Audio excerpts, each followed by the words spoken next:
출애굽기 1장 15절로 22절까지의 기록된 말씀을 한 절씩 교독하도록 하겠습니다. 다 찾으셨으면 15절부터 제가 먼저 교독합니다. 애굽 왕이 히브리 산파 십부라라 하는 사람과 부하라 하는 사람에게 말하여 이르되 너희는 히브리 여인을 위하여 해산을 도울 때에 그 자리를 살펴서 아들이거든 그를 죽이고 딸이거든 살려두라. 그러나 산파들이 하나님을 두려워하여 애굽 왕의 명령을 어기고 남자 아기들을 살린지라. 애굽 왕이 산파를 불러 그들에게 이르되 너희가 어찌하여 이같이 남자 아기들을 살렸느냐. 산파가 바로에게 대답하되 히브리 여인은 애굽 여인과 같지 아니하고 건장하여 산파가 그들에게 이르기 전에 해산하였더이다 하매 하나님이 그 산파들에게 은혜를 베푸시니 그 백성은 번성하고 매우 강해지니라. 그 산파들은 하나님을 경외하였으므로 하나님이 그들의 집을 흥왕하게 하신지라. 그러므로 바로가 그의 모든 백성에게 명령하여 이르되 아들이 태어나거든 너희는 그를 나일강에 던지고 딸이거든 살려두라 하였더라. 아멘. 우리는 지난 시간 출애굽기에 기록되어져 있는 하나님의 말씀을 통해서 이미 몇천 년 전 이전에 있었던 그러한 역사적인 사건을 통해서 우리가 살아가고 있는 이 시대에 당면하고 있는 여러 가지 문제들과 그리고 이 문제 앞에서 하나님께서 어떻게 이 문제 가운데 우리 가운데 말씀하시고 있는가 하는 것을 출애굽기라고 하는 말씀을 통해서 하나님의 음성을 듣고 그 문제들 앞에 하나님의 음성에 귀 기울이는 이러한 시간들을 갖고 있습니다. 지난 시간에 기록되어져 있는 하나님의 말씀을 통해서 요셉을 알지 못하는, 다른 말로 하면 하나님을 알지 못하는 왕이 이 땅에 출현하게 되어지자 이 민족적인 대재앙과 고난과 아픔의 역사가 시작되어지는 근거와 계기가 되었다고 하는 사실을 성경은 우리에게 증거하며 말씀하고 있습니다. 우리가 이것을 주목해서 볼 필요가 있다는 것입니다. 바로 요셉을 알지 못하는 왕이 일어나게 되어졌던 바로 이 시대 애굽을 통치하던 왕조, 요셉의 시대의 왕조는 힉소스라고 하는 왕조가 다스렸던 시대에 애굽 북쪽 정통 애굽인들이 아닌 애굽 북방에 살고 있었던 이민족들이 바로 애굽 땅을 정복하고 그 애굽 땅에서 하나님의 이러한 통치와 주권 아래에서 요셉이라고 하는 이러한 하나님의 사람을 세우고 하나님의 주권과 하나님의 섭리를 이루는 왕조를 이루게 됩니다. 그런데 이 힉소스라고 하는 왕조가 이제 그 생명을 다하고 이 애굽에는 새로운 왕조가 등장을 하게 되는데 바로 출애굽기에 등장하는 요셉을 알지 못하는 새로운 왕조가 일어났다고 성경은 말합니다. 바로 애굽 18대 왕조인 아흐모세 왕조라고 하는 왕조가 일어나게 됩니다. 그리고 이 출애굽기 1장에 등장하고 있는 이때의 왕은 두투모세 1세라고 하는 왕이 이때의 통치자로 등장을 하고 이 왕은 애굽 정통, 애굽의 사람들로 구성되어지는 이러한 정치적인 왕이 일어나서 새로운 정치 질서와 그리고 애굽 사람들을 위한 친정치 정부 성향의 정부가 일어나서 바로 애굽 사람들이 아닌 다른 모든 민족들을 핍박하는 것으로 자신의 정치적인 역량을 세워나가기 위해서 새로운 시대를 이렇게 열어나가게 됩니다. 그들은 그래서 지혜롭게 행하고 그들이 가장 인기를 얻을 수 있는 정책을 펴게 되어지는 이러한 사건들로부터 바로 애굽의 재앙과 민족적인 재앙과 국가적인 재앙이 시작되어지는 사건과 사고가 있었다고 하는 것을 성경은 우리에게 말씀한다는 것입니다. 오늘 권사님께서 우리에게 대표로 함께 기도하며 하나님 앞에 기도했던 것처럼 인간은 대단히 지혜롭고 하나님의 속성을 닮았기에 우리가 가지고 있는 하나님의 속성들을 우리는 우리의 삶의 자리에서 보게 됩니다. 이만큼 과학이 발전하고 이만큼 나라가 발전하고 이만큼 정치적인 경제적인 노력들을 통해서 인류는 지금까지 수많은 발전을 해온 것도 사실입니다. 그러나 아무리 인간이 지혜롭고 지혜로운 결정과 지혜로운 삶의 모습들을 결정하다 하더라도 하나님께서 함께 하시지 아니하면 이것이 얼마나 허망할 수 있는가 하는 것을 우리는 이 시대에서도 경험하며 우리의 삶의 자리에서도 경험하고 있다는 것입니다. 마찬가지로 출애굽기에 등장하고 있는 이들도 가장 지혜로운 결정을 하게 됩니다. 그들은 지혜로운 결정을 했고 정치적으로 가장 유리한 결정을 했을 뿐만 아니라 자기들에게 가장 좋은 이러한 결정을 했음에도 불구하고 결국 하나님의 역사와 하나님의 선택은 하나님의 주권하에 달려있다고 하는 것을 우리는 이 출애굽기를 통해서 보게 된다는 것입니다. 그래서 오늘 본문에 기록되어져 있는 메시지를 살펴보니까 그들은 더 지혜롭게 그들의 정치적인 힘을 발휘하기 위해서 이스라엘 백성들을 학대하고 그들을 정말 더 많은 엄한 일들을 시키게 되어지는 성경의 말씀을 보게 됩니다.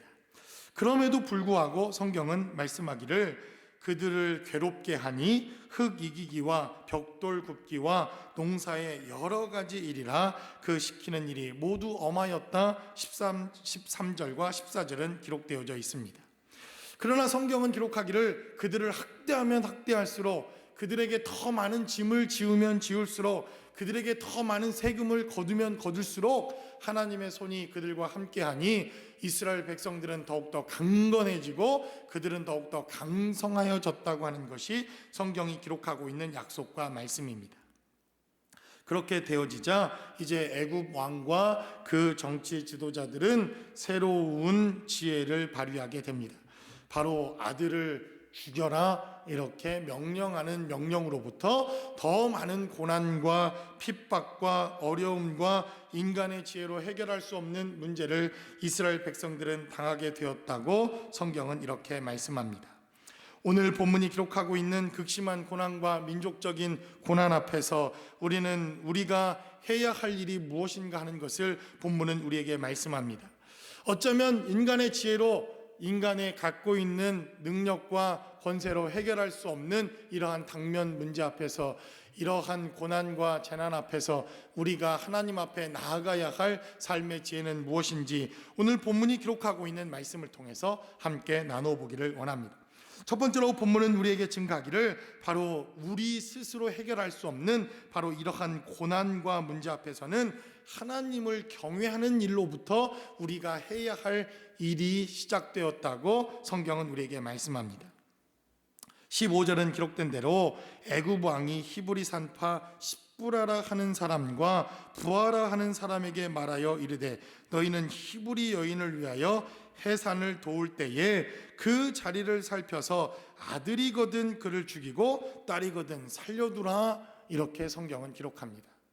여러분들 오늘 본문에 기록되어져 있는 메시지를 잘 살펴보면 이 출애굽기는 얼마나 인간의 지혜와 인간의 생각과 인간의 사고가 얼마나 어리석고 하나님의 지혜를 뛰어넘을 수 없는 것인가 하는 것을 우리에게 말씀하며 보여줍니다. 출애굽기에 기록되어져 있는 여러분들이 1장 1절로 4절 5절까지의 기록된 메시지를 살펴보면 대단히 재미가 있습니다. 1절로부터 5절까지 기록된 메시지를 제가 살펴서 읽어보도록 하겠습니다.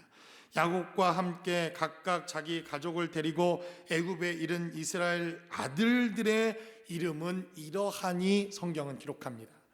무엇을 강조했습니까? 아들들의 이름은 이렇다는 것입니다. 여러분 아들이 얼마나 귀중합니까? 저는 딸이 둘밖에 없어서 아들이 얼마나 좋은지는 잘 모르지만 제가 아들이니까 아들은 참으로 귀하고 우리나라의 전통을 통해서 봐도 아들은 참으로 귀하고 귀한 것이 바로 이 아들에 대한 그러한 생명입니다.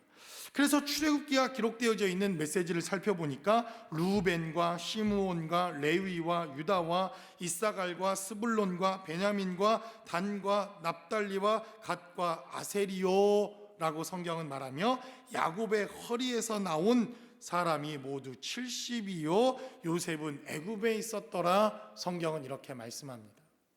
여러분 우리가 잘 아는 것처럼 야곱은 11명의 남자를 생산하고 또 딸을 한 명 생산해 놓았습니다. 그런데 그 딸의 이름은 여기에 등장하지도 않습니다. 그러니까 세상 사람들의 지혜와 세상이 생각하고 있는 세상 사람들의 생각으로 이 아들들만 다 제거해버리면 하나님의 나라와 하나님의 백성은 완전히 멸망될 것이라고 생각하는 것이 세상의 이치와 세상의 지혜입니다. 정확하게 말하면 이 세상의 지혜와 세상의 과학적인 이러한 근거도 대충 맞는 것입니다. 남자가 없어져 버리면, 남자의 생식이 끝나버리면 더 이상 자손을 생산해낼 수도 없는 것일 뿐만 아니라 이 민족을 이룰 수 있는 근거는 없어지는 것과 마찬가지입니다. 그런데 오늘 본문이 기록하고 있는 메시지를 살펴보니까 16절은 기록하기를 이르되 너희는 히브리 여인을 위하여 해산을 도울 때에 그 자리를 살펴서 아들이거든 죽이고 딸이거든 살려두라, 이렇게 성경은 말합니다. 그런데 성경은 뭐라고 말씀합니까? 17절에 기록된 대로 산파들이 하나님을 두려워하였다, 성경은 이렇게 말씀합니다. 여러분, 우리가 하나님을 두려워한다고 하는 것, 하나님을 경외한다고 하는 것, 하나님을 우리의 삶의 자리에서 우리가 신뢰한다고 하는 것은 바로 이것입니다. 어떠한 명령 앞에서도 우리가 두려워할 수 있는 삶의 현장과 이러한 삶의 모습 앞에서도 하나님을 먼저 바라본다고 하는 것, 이것이 바로 하나님을 경외한다고 하는 것이요, 하나님을 두려워한다고 하는 삶의 모습이라고 하는 것을 성경은 우리에게 말씀합니다. 그래서 오늘 본문에 기록된 대로 이 산파들은 하나님을 두려워했다는 것입니다. 하나님을 두려워하고 하나님께서 함께 하셨으며 하나님의 은혜가 그들의 삶의 자리에 함께 하셨다고 하는 사실을 그들은 기억하면서 이제 산파들은 하나님을 두려워하는 것으로부터 이 고난과 이 어려움들을 이기게 되어지는 역사가 있었다고 하는 것을 성경은 우리에게 말씀하더라는 것입니다. 오늘 본문에 기록된 대로 가장 미천한 여인들을 통해서, 가장 천대받고 있었던 바로 이 여인들을 통해서 하나님은 구원의 역사를 이루기 시작하시며 하나님의 구원 계획이 시작됩니다. 여인들을 살려두라, 이렇게 말했던 이 애굽의 왕들과 애굽의 지혜로운 사람들의 생각과 결정이 얼마나 어리석은 것이었는가 하는 것을 성경이 말씀하고 있다는 것입니다. 그들이 배제했던 여인들을 통해서, 그들이 정말 아무것도 아니라고 치부했던 이 여인들을 통해서 하나님의 역사와 하나님의 일들은 진행되고 있었다고 하는 것을 성경은 우리에게 말씀하고 있기 때문에 그렇습니다. 그래서 하나님을 경외한다고 하는 것은 바로 이러한 것입니다. 세상이 지혜로운 결정을 하며 세상 사람들이 가장 지혜로운 이러한 결단과 세상의 지혜를 동원하지만, 그러나 하나님의 지혜와 하나님의 경륜을 우리는 세상의 지혜와 견줄 수 없기 때문에 하나님을 경외하는 것, 이것이 바로 하나님을 두려워하다라고 하는 삶의 모습이라고 성경은 우리에게 말씀하고 있다는 것입니다. 그러니 애굽의 왕과 애굽의 정치 지도자들은 이렇게 명령을 내리기만 하면 자신들의 힘이 더욱더 강성해지고 하나님의 나라를 멸망시킬 수 있고 하나님을 대적할 수 있을 것이라고 여겼다는 것입니다. 그럼에도 불구하고 하나님의 지혜와 하나님의 경륜과 하나님의 섭리는 계속된다고 하는 것을 인정하는 것, 이것이 바로 하나님을 경외하는 것이다, 성경은 우리에게 말씀합니다. 그러므로 저와 여러분들의 삶의 자리에도 코로나 바이러스 때문에 우리의 계획과 우리의 지혜와 우리의 모든 생각들이 다 멈추어 섰지만, 여전히 하나님께서는 일하시며 여전히 하나님께서는 함께 하신다고 하는 것을 인정하는 것, 이것이 바로 우리가 해야 할 지금의 가장 당면한 문제라고 하는 것을 깨닫고, 저와 여러분들이 여전히 삶의 자리에서도 하나님의 일하심을 인정하고 믿는 저와 여러분들의 삶의 자리가 되시기를 주님의 이름으로 간절히 축원합니다. 두 번째로 본문은 우리에게 증가하기를, 바로 이러한 암담한 상황과 환경에서 이제 우리가 해야 될 일은 바로 미래를 준비하는 일이라고 하는 것을 성경은 우리에게 말씀합니다. 여러분, 지난 한 달 동안 정말 아무것도 할 수 있는 일이 없다고 하는 것을 우리는 깨달았습니다. 정말 아무것도 할 일이 없더라고요. 제가 할 수 있는 유일한 일은 살찌는 일입니다. 살이 쪘습니다. 그래서 확진자가 됐습니다. 얼마나 확 쪘는지 지난 봄에 입었던 봄 양복을 제가 꺼내서 입지 않았습니까? 구멍 하나 차이가 나더라고요. 구멍 하나. 그러니까 정말 먹고 자고 아마 눈 뜨면 매일 보는 가족들, 또 하루 3끼를 먹어 제껴야 되는 이 일들. 그래서 요즘은 제가 2끼로 이렇게 삶의 자리를 줄였습니다. 안 되겠다, 2끼만 먹고 살아야 되겠다. 그러니 지난 한 달 동안 이렇게 아무것도 하지 못하고 할 수 없는 삶의 자리, 얼마나 1년 동안 해야 될 일들을 준비하고 또 하나님 앞에 준비하며 기도하며 우리의 삶의 자리를 계획해 왔습니까? 우리의 계획대로라고 한다면 이번 4월 한 달 동안 우리는 선교의 달로 정해서 선교사님들을 초청하고 선교지를 위해서 기도하고 그리고 선교 헌신을 하는 이러한 시간들을 우리는 가졌을 것입니다. 그러나 인간이 아무리 계획하고 인간이 아무리 준비해도 하나님께서 함께 하시지 아니한다고 한다면 그 계획과 준비가 얼마나 허망한 것이며 허무한 것이 될 수 있다고 하는 것을 우리는 지난 한 달 동안 보아왔습니다. 앞으로 언제 이러한 일들이 다시 시작되어질지 또 예배가 시작될지 우리는 우리 스스로 계획하고 준비하지만 하나님이 허락하시지 아니하면 그것이 한 달이 될지 2달이 될지 1년이 될지 2년이 될지 우리는 아무것도 알 수 없는 이러한 연약한 인간이라고 하는 것을 경험합니다. 바로 이 출애굽기에 기록된 대로 이스라엘 백성들도 이 고단하고 힘든 삶의 자리에서 그들이 무엇을 해야 할지, 그들은 어떠한 일을 해야 할지 그들은 참으로 암담하고 그리고 이 고단한 삶의 자리를 경험하는 삶의 시간들을 갖게 됩니다. 그러한 때일수록 바로 미래를 준비하는 일이 우리의 삶의 자리에 필요하다고 하는 것을 성경은 우리에게 말씀하고 있다는 것입니다. 18절은 기록하기를 애굽 왕이 산파를 불러 그들에게 이르되 너희가 어찌하여 이같이 남자 아기를 살렸느냐라고 성경은 우리에게 말씀합니다. 바로 이때 태어난 아이들을 통해서, 이때 태어난 세대들을 통해서, 이때 준비되어진 삶의 세대를 통해서 하나님은 하나님의 나라와 하나님의 일들을 시작하는 역사가 있었다고 하는 것을 성경은 우리에게 말씀하고 있다는 것입니다. 그래서 여러분, 진짜 지혜로운 사람은 지금부터 이 고난의 때에, 이 어려운 때에 앞으로 되어질 일들을 준비하며 미래를 준비하는 삶의 자리까지 나아가는 자, 이 자가 바로 지혜로운 사람들입니다. 아마도 틀림없이 많은 사람들이 이러한 것들을 생각할 것입니다. 틀림없이 코로나 이전과 이후 삶은 완전히 바뀔 것이다. 코로나 이전의 교회와 이후의 교회의 모습도 완전히 바뀔 것이다. 아마 대략적으로 이러한 생각들은 해볼 것입니다. 그런데 지금 무엇을 준비해야 할 것인가, 어떻게 준비해야 할 것인가를 생각해야 될 때라고 하는 것을 성경은 우리에게 말씀하고 있다는 것입니다.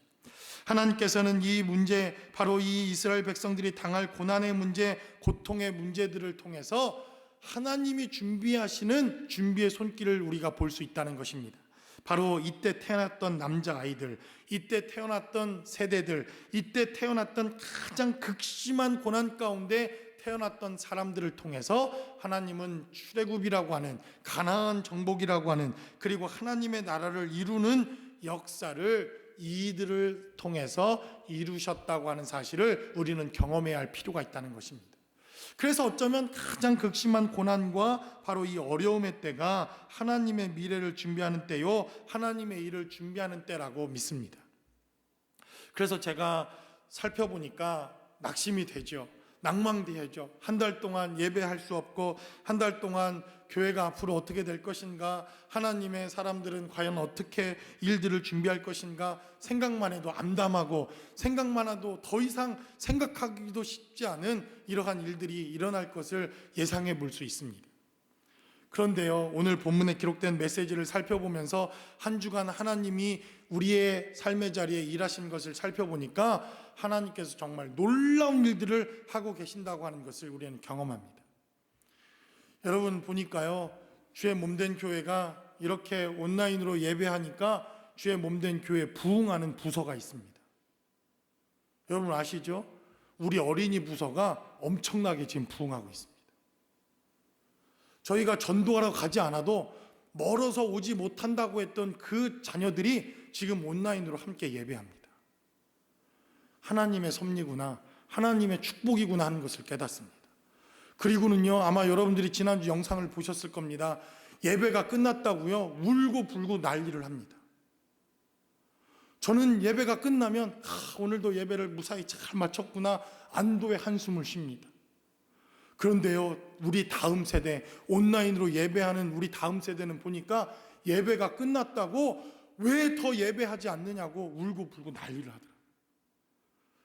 이러한 삶의 자리에서 우리가 과연 무엇을 준비해야 할 것인가, 이러한 시대에 우리가 준비해야 될 것은 너무나도 분명해 보입니다. 다음 세대를 준비하고 이렇게 예배할 수 없는 환경과 상황이 되어졌을 때 교회가 무엇을 준비할 것인가, 어떻게 우리가 예배할 것인가, 그리고 어떻게 하나님의 나라와 일들을 계속해 나갈 것인가를 준비하는 세대, 바로 이러한 세대를 통해서 하나님은 분명히 엄청난 하나님의 일들과 역사를 이루어 가실 것을 저는 믿습니다. 그래서 하나님의 교회는 바로 이러한 미래를 준비하며 다음 세대를 준비하며 다음 세대의 사역들을 준비하는 것이 필요하다는 것입니다. 그래서 우리가 지난 1년 동안 준비하면서 2020년 동안 해야 할 사역들을 우리가 감당하지 못하는 이러한 시대가 되었지만, 하나님께서는 우리가 해야 할 일이 무엇인가 하는 것을 저는 너무나도 분명하게 보여주시고 있다고 믿습니다. 그러므로 우리는 어렵고 힘들지만 하나님의 일들을 준비해야 한다는 것입니다. 그래서 16절에 기록된 메시지 하나를 우리가 살펴보면 16절은 이렇게 증가합니다. 이르되 너희는 히브리 여인을 위하여 해산을 도울 때에 그 자리를 살펴서라고 성경은 말합니다. 오늘 본문에 기록되어져 있는 메시지를 살펴보면 그 자리를 살펴라 이렇게 말하고 있지만, 남성인지 여성인지 그 생식기를 살펴보라 이러한 뜻입니다. 그러니까 하나님께서 남자면 살리고 여자면 죽여라 이렇게 애굽의 왕은 그렇게 명령하셨지만, 누가 이것을 살펴본 것입니까? 하나님께서 먼저 살펴보시고 하나님께서 그 자리에 먼저 계셨고, 하나님께서 바로 남성이든 여성이든 하나님께서 미래를 준비하신다고 한다면, 이러한 고난의 때에 하나님이 살펴본 바로 이러한 사람들을 통해서 하나님은 일하시고 역사하시고 하나님의 능력 가운데 함께 하셨다고 하는 사실을 우리가 깨달을 수 있다는 것입니다. 그래서 저는 우리의 삶의 현장에서 예배하는 바로 그 자리, 우리가 하나님께 드려지는 삶의 자리, 저는 하나님께서 살펴보신다고 믿습니다. 지금 이 시대는 어떤 시대인가? 바로 오늘 본문에 기록된 메시지를 살펴보면 하나님께서 그 자리를 살펴보는 시대라고 하는 사실을 우리가 깨달아야 한다는 것입니다. 고단하고 힘들고 어려운 시대이며 정말 우리 각자의 삶의 자리에서 하나님께 예배할 수밖에 없는 이러한 열악한 환경과 상황이지만, 하나님이 살펴보는 시대, 하나님이 바라보는 시대, 하나님께서 그 자리를 귀하게 살펴서 살릴 자를 살리시고 또 세울 자를 세우시는 시대라고 하는 사실을 우리가 깨달아야 한다는 것입니다. 바로 그래서 이 출애굽기가 우리에게 말씀하고 있는 이 메시지를 통해서 우리가 준비해야 할 삶의 자리가 무엇인가 하는 것을 깨닫는 것으로부터 이 고단하고 피곤한 때의 삶의 자리를 준비하는 것, 이것이 바로 우리가 해야 할 대단히 중요한 메시지라고 하는 것을 성경은 우리에게 말씀합니다. 마지막으로 본문은 우리에게 증가하기를 이 고단하고 어려운 때에 우리가 해야 할 일이 있습니다. 그것은 바로 서로를 격려하는 일입니다. 오늘 20절에 기록된 메시지를 살펴보면 하나님이 그 산파들에게 은혜를 베푸시니 그 백성은 번성하고 매우 강해졌다, 성경은 이렇게 말씀합니다. 여러분, 지금처럼 인터넷이 발달한 시대가 아니고 지금처럼 미디어가 발달한 시대가 아니었지만 바로의 왕이 명령한 이 명령은 애굽 전역에 퍼졌을 것입니다. 남자아이, 사내 아이를 낳으면 죽여라 라고 명령한 이 명령이 전 모든 애굽에 가장 급격한 이러한 가장 빠르게 전파되어지는 뉴스로 애굽 전체에 명령이 전달되어졌을 것입니다. 그러니 이제 해산을 해야 하는 이러한 여인들이 얼마나 두려웠겠습니까? 아니, 이런 때일수록, 이 고난의 때일수록 애들은 왜 더 많이 나오는지. 제가 보니까 예전에 저희 할머니가 맨날 저한테 그런 얘기를 했거든요. 뒤에서 공산당은 쳐들어오지요, 무슨 뭐는 애는 울지요, 그런 얘기 들어보시지 않았습니까? 아니 이 전쟁통에 웬 난리에 애들은 그렇게 많이 나왔을까? 전쟁 고아는 왜 이렇게 많았을까 생각해 보니까 그렇더라고요. 할 일이 별로 없잖아요. 애를 생산해내는 일밖에는 할 일이 없더라고요. 진짜 보니까. 그러니 이 고난의 때에, 이 힘든 때에 점점점 많은 사람들이 애는 낳아야 될 때가 점점점 다가오고 이제 왕은 명령하여 아들을 낳으면 다 죽이라 명령하셨으니 얼마나 사람들이 두려움에 떨었겠습니까? 그리고 진통이 다가와 산파들이 오기 시작하면 이 여인들은 얼마나 두려움에 떨었겠습니까? 제가 가만히 생각해 보니까 저희 교회가 출애굽 시대는 분명한 것 같습니다. 아니 코로나 바이러스 때문에 난리를 하니까 왜 우리 교회는 이때 출산이 많은 겁니까? 부흥하는 이 부서를 보니까 벌써 깐난쟁이 이 어린 아이들 부서가 엄청 부흥합니다. 그래서 이제 코로나 바이러스가 딱 끝나고 예배를 오픈하면 우리가 제일 먼저 준비해야 될 부서가 영아부, 깐난 아이들 딱 준비가 되어 있어야 합니다.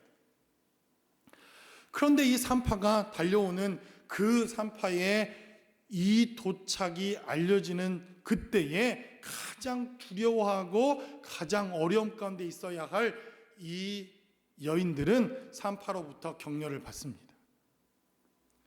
아들이 태어났는데도 불구하고 격려를 받았습니다.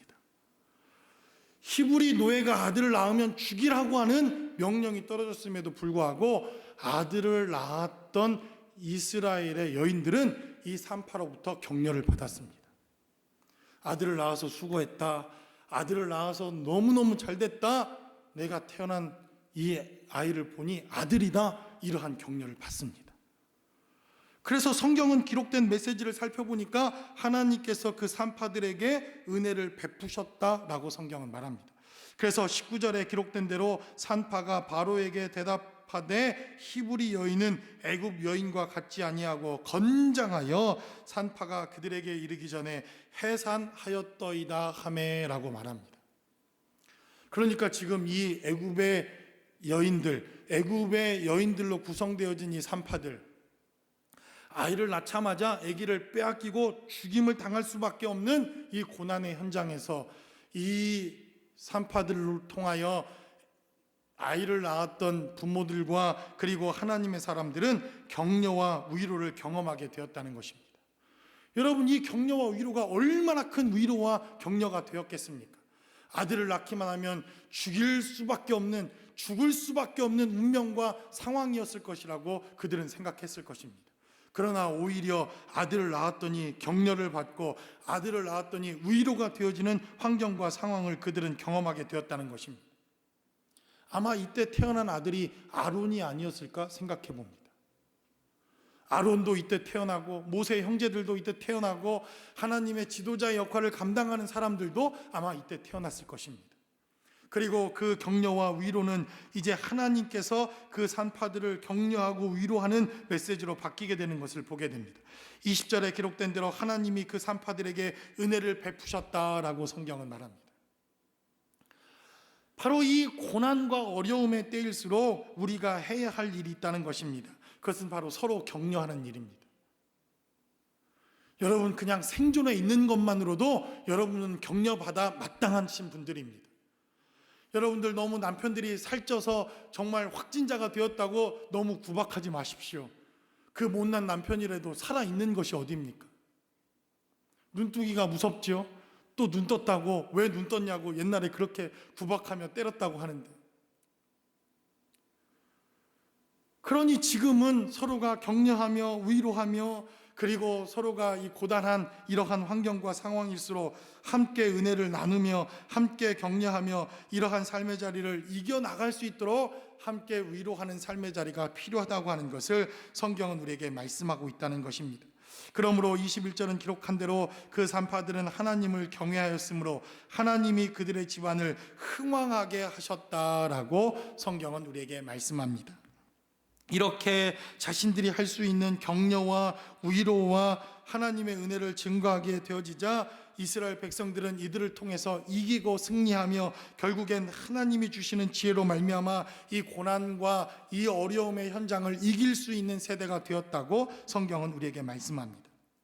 그러므로 여러분, 이 코로나 바이러스로 인해서 어렵고 고단하고 고되고 그리고 우리가 무엇을 해야 할지 아무 할 수 없는 이러한 환경과 상황 속에서 우리는 서로 격려하며 위로하며 함께 하나님의 은혜를 나누며 살아있음에 감사하며 살아준 것만으로도 감사하며 살아낼 수 있는 것만으로도 서로 위로하고 격려할 수 있다고 한다면 바로 이러한 고난의 때에 우리가 해야 할 일은 바로 이러한 삶의 자리에 있다는 것입니다. 그러므로 여러분들이 이번 한 주간 우리의 삶의 주변을 돌아보아 우리의 위로와 격려가 필요한 것이 있다면 여러분들이 격려하고 위로해 주십시오. 그리고 이 코로나 바이러스 사태가 끝나고 여러분들이 함께 모여 예배하며 하나님의 일을 감당할 수 있을 때 하나님의 교회가 가장 먼저 해야 할 일은 바로 함께 위로하며 함께 격려하며 함께 이 문제로 인하여 가슴 아파하는 세상을 위로하며 격려하는 일일 것이라고 믿습니다. 우리는 이러한 일을 준비할 것입니다. 그래서 바로 세상을 격려하고 세상을 위로하고 이 환경과 어려움 속에서도 이겨냈던 수많은 사람들을 격려하고 위로하는 교회, 바로 그러한 하나님의 나라를 우리가 준비할 수 있다고 한다면 이 고난의 현장과 이 아픔의 현장 속에서도 하나님의 교회가 해야 할 일, 하나님의 교회가 감당해야 할 일이 있을 줄로 믿습니다. 그러므로 저와 여러분들의 삶의 자리에서도 바로 우리가 할 수 있는 일, 우리가 해야 할 일, 우리가 감당할 수 있는 이 작은 일들로부터 하나님의 미래를 준비하고 이 사태 이후에 하나님의 교회가 해야 할 하나님의 일들과 하나님의 나라를 위해서 준비되어진 저와 여러분들의 삶의 자리가 모두 되실 수 있기를 주님의 이름으로 간절히 축원합니다.